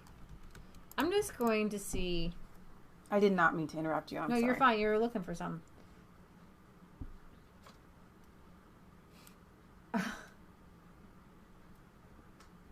This is Donald Trump. I've asked Secretary of State Pompeo to closely study the South Africa land and farm seizures and expropriations and the large-scale killing of farmers. South African government is now seizing land from white farmers. And I love that Donald Trump put at Tucker Carlson in that tweet, by the way. I love that Donald Trump watches Tucker because Tucker gets it right almost all the time. So then you have the leader, the South African leader behind the land theft actually slams Donald Trump. His name is Malema, who leads the Economic Freedom Fighters, the EFF, a Marxist political movement. When you say Marxist, they're very violent, very violent, right. Aiming to eventually control the South African government. And he says that we want to send a strong message to the USA authorities, just like we did to the Australian authorities, stay out of South Africa's domestic affairs. Pause right there, because earlier when Tucker was interviewing that other guy, he said something about them being a democracy. Well, I want to tell you the beauty of why America is not a democracy and we are a republic. Because you can have the French Revolution under a democracy. You can have land seizures under a democracy. You can have mob rule under a democracy, under majority wins. Okay, we all, if there are white people in South Africa and all the black people vote to kill them, that is not democracy. And yet it is, and that's what they are saying. And that's what makes it insanity. Democracy is not all that it's cracked up to be. So watch Julius Malema accusing the Jews of training us, white right-wingers, to be snipers. He purposely chooses collectivist and plural language to provoke racial hatred against minorities. Listen to this.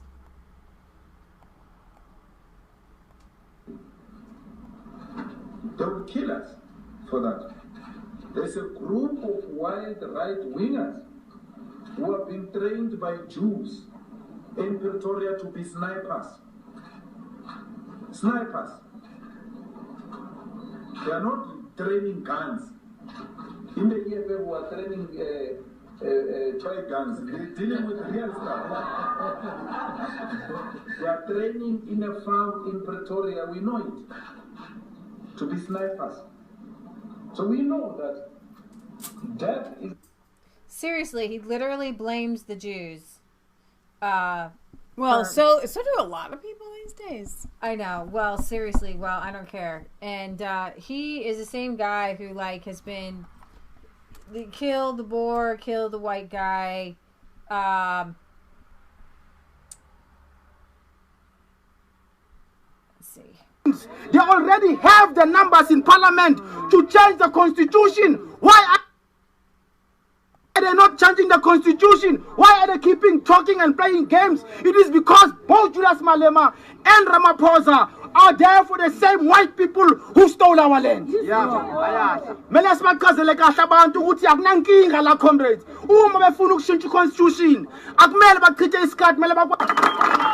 he wants to hurry up and get it over with. Wow.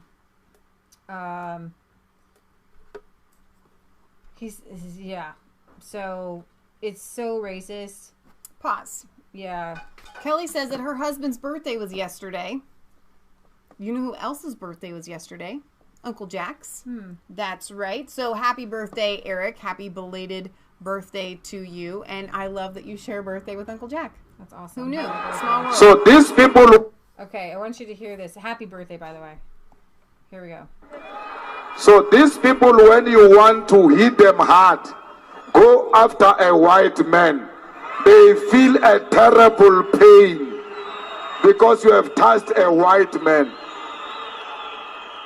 Not because Mashaba and Soli will not be touched. They will be touched. Don't worry. But we are starting with this whiteness. We are cutting the throat of whiteness. Whiteness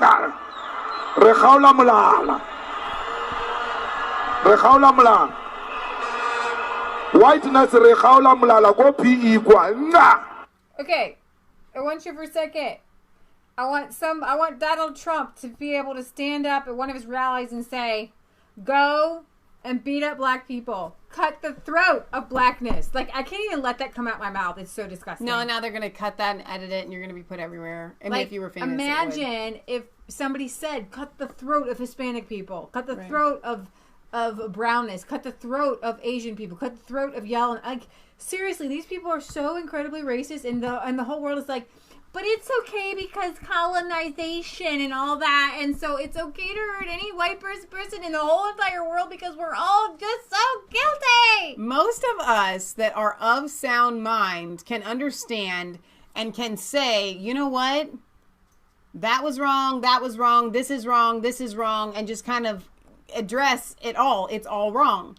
But there are people that when you say that, they come to you and they're like, oh my gosh, I can't believe you would say that. I can't believe that you would say it's wrong on both sides. You're only allowed to say that it's wrong when it's against black people or something like that. It's not a sound-minded, and we have white people that do this. They're these white apologists that are apologizing for the color of their skin, and that's okay. Like, I don't understand it. I have something on Resistance Chicks that was like that. I don't know how far back it went, but it was basically these people in. Did you watch it? Those office people to the black guy. No. It's embarrassing. Where they're all like, "Hey, I'll get it," and he's like, "No, we make as much money, but you're a black person." So, and then they have like a homeless person. Oh, no way. Wanting to give him money. Like, no, you're black. So I want to, I wish you could find that. Yeah. And there was also that one that they shared on InfoWars where that black guy was like, told he had to be part of the system. Oh, yeah, that I remember. Yeah. That was pretty intense, actually. That video kind of looked real. Yeah. Did you share that one on Resistance Chicks? No, I didn't even share it at all. I don't. Wow. It was just played on InfoWars. I'm just going to go over a few more headlines, and then we're going to wrap things up because we have stuff we got to do. But Oprah Winfrey's O magazine promotes Shout Your Abortion movement. This is where I do have something to say.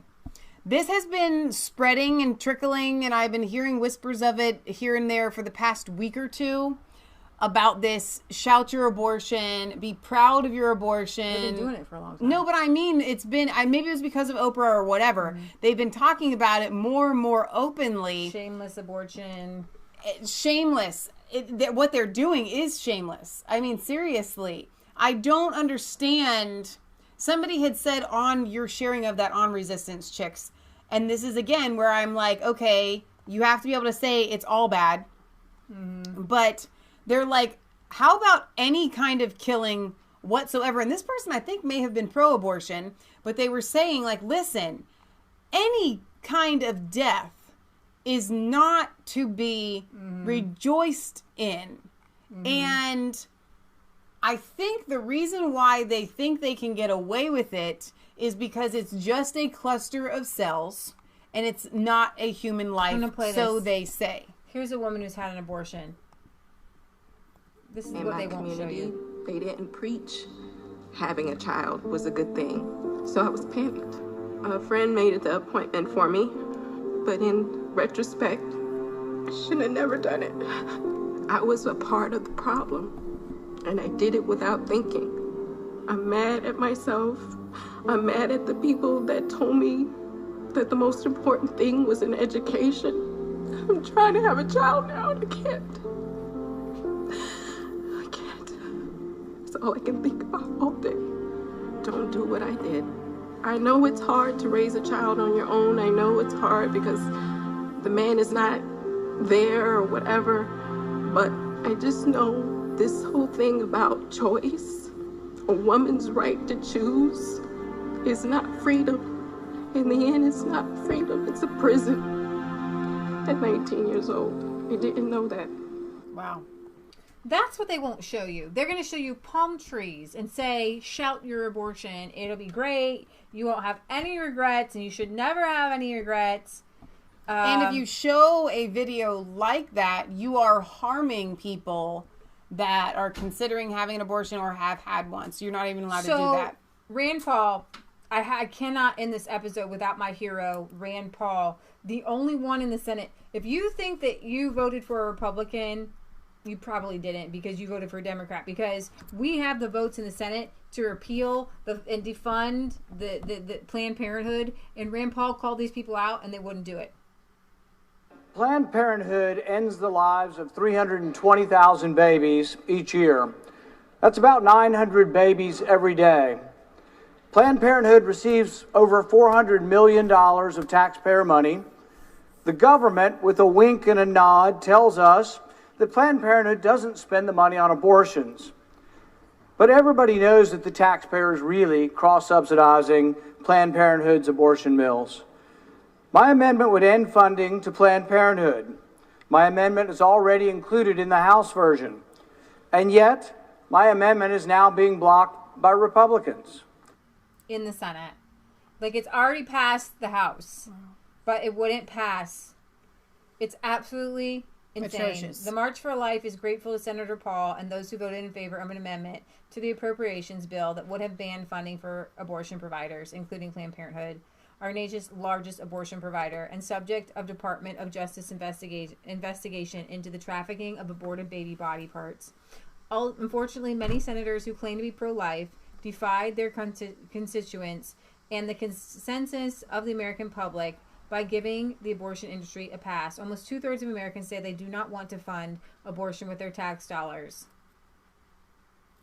Wow. Now, following his speech calling out those blocking his amendment, the Senate held a vote, but then they voted down his vote. He says, I'm disappointed in the outcome of the vote. I will never apologize for standing up for life. If it took exposing the preference of so many in my own party to continue reckless spending over protecting the innocent, it was worth the fight. Wow. Thank you, Senator Paul. Amen to you. Thank you so much. I'll go play a clip here since it's right here of the farm murders. 90% of the increase This is we from Lauren Southern's found video. is due to unemployment, racial discrimination, and there's no hope. If you don't start your own business in South Africa, where are you going to work? There's no work. Racial discrimination against you, if you don't mind me asking. Yeah, I have to be careful. Yeah, Because I have to be a little bit careful. We work very closely with government. Yeah. I spoke to Simon about it outside. Racial discrimination against people. I know what you have to say, and No, it's okay. we have to be so careful. Yeah, I have to think. We love everybody to hear what we have to say. We want to say so much more, but we have to exercise so much restraint. These people go up and clean all the farm murders, and they work with the government, so they can't say that it's racial discrimination. Right. So I do have a mail call to do whenever you're done. I think I was seeing if I could find one of those videos, but it's probably far back. This is Rand Paul. 120,000 babies each year. Yeah, there was another one. Defund Planned Parenthood amendment. But how can that be? Surely Republican leadership doesn't favor abortion funding? The answer is a curious one. The truth is that Republican leadership favors bloated government spending more than they care about Planned Parenthood. This appropriations bill before us exceeds the spending caps by nearly $100 billion. Big spending Republicans fear that blocking funding for Planned Parenthood would derail their plans to greatly expand the welfare warfare state. Okay. Wow. Okay. He is our John Quincy Adams. He is. And he's doing an excellent job, I think. I'm really proud of Rand Paul. He stands... But guess what, guys? John Quincy Adams, he didn't have us and the internet. So what we get to do is we get to amplify his voice by like 1 million. Right. So Molly Tibbetts, Chris Holman, you did 2 streams that covered that. I don't think Leah and I are going to even address it because we're not as well versed in, I think, the research that you and Kelly have done. So if you guys want to hear more about that. I think I just really ran out of time. But if Chris has already done the stream. Right. It's in 2 parts, I think. Check that out, you guys. Illegal alien kills a beautiful, innocent girl when she's out running. But you can't talk about it. They found her body. And instead of talking about him being an illegal alien and the fact if he wasn't in here, he wouldn't have killed her. They're saying it's toxic masculinity. Who just random dudes just like go kill girls. And Elizabeth Warren came out and she really just wanted to talk about the fact that families separated, these families are separated. But Ann Coulter had called out, like, you know what? Actually, they've done DNA tests. It's like it's less than 20% of these children actually turn out to be the children of these adults. It's mostly exactly. So we have a mail call to do here. That's right. I totally forgot. This is absolutely hilarious. All right. Who now, did this? This is so funny. We received 2 packages the other day. Now, I told you guys the other day, I was like, listen, I totally get it when you send products directly from a manufacturer or from a shipper or whatever, whether it's Amazon, to save on shipping. I needed a note. Like, why did you send these? If you do send something via Amazon, you can send a note, man. Like, you can totally do that.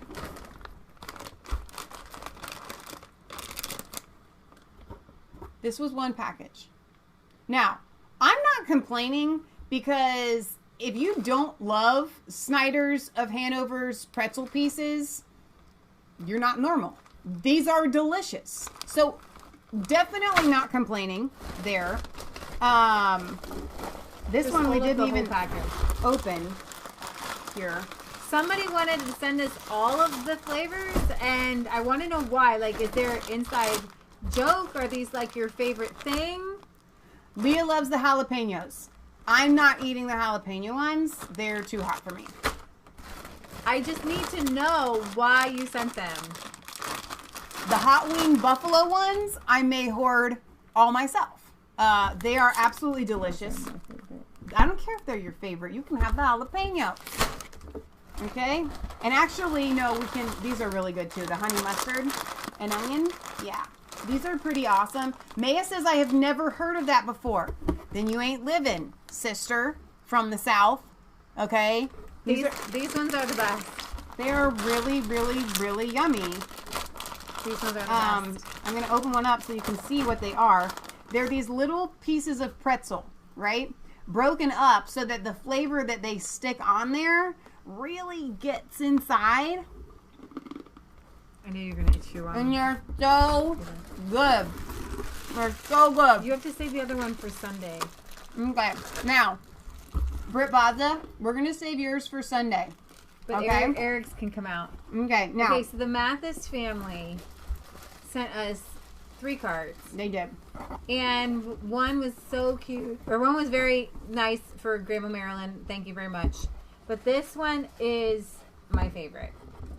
So it starts like this. Okay? And then it opens up like this. Oh my gosh.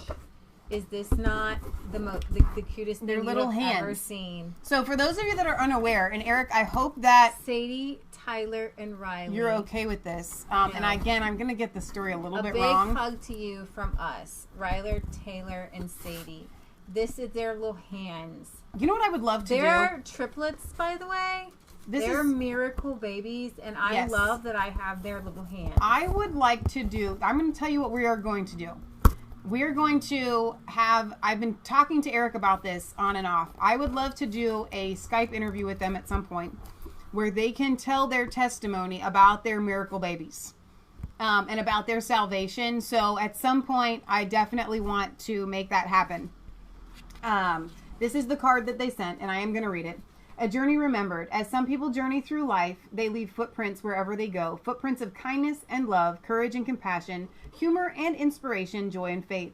Even when they are gone, we can still look back and clearly see the trail they left behind. The trail they left behind, a trail bright with hope that invites us to follow. Praying you will be comforted with precious memories and God's presence to care for you in your loss. To Mass Faith 3 and family. Terry picked this card out, and I think it perfectly describes the relationship and love that you all had with your adopted grandma. From the little you have shared with us and your viewers, there is no doubt she is your family and was a great inspiration to you and also your real grandma. Not that she isn't. She sounds like a great woman of God, and what Terry has told me about it, Grandma Marilyn was at peace and ready for the Lord. I know for us, the ones left behind for this short period still miss them, and it is hard, but that is love. My sincere condolences and love to our sisters in Christ, Eric.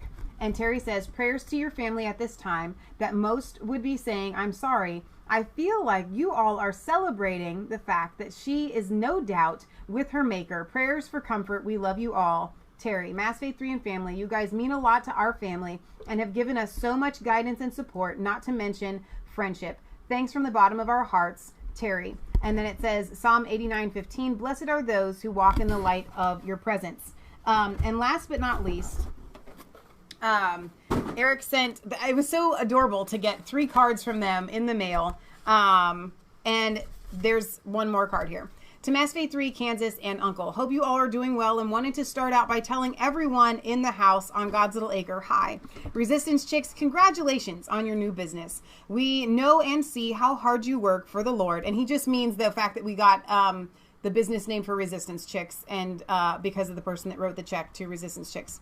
On the farm and for your family and also for us, your viewers. Your YouTube channel is amazing and you ladies do a great and professional job also. We know that YouTube doesn't take care of you like they should. This check, I hope you are happy to take. I know how you feel about that kind of thing. I love that you added that because that is how we feel about it.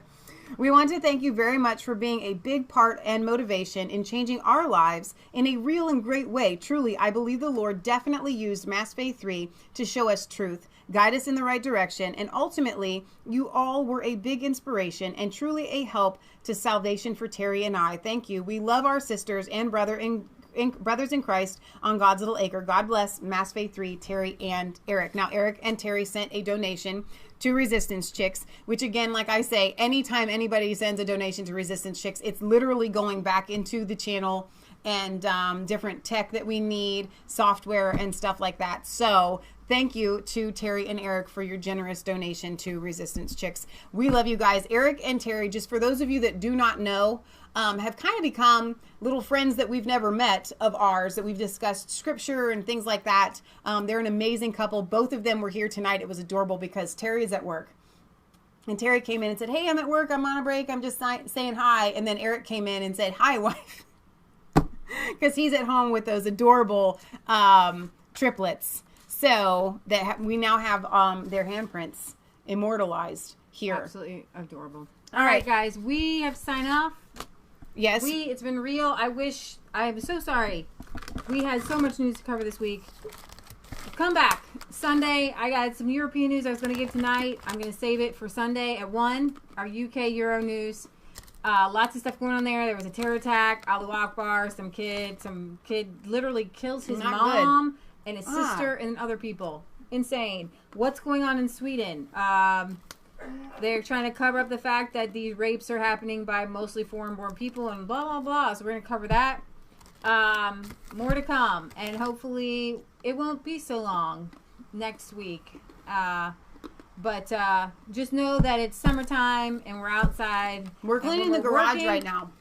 Literally. Pulling every last... It's a part of Uncle Jack's birthday present.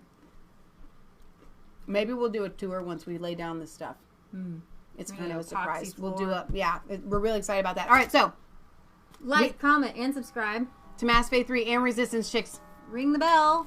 For notifications. Remember, it's not just a conspiracy theory.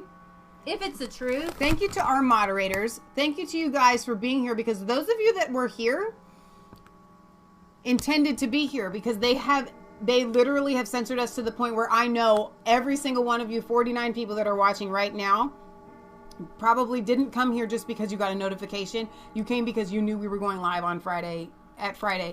Yeah, on Fridays. So thank you for making a point to be here. We love you guys.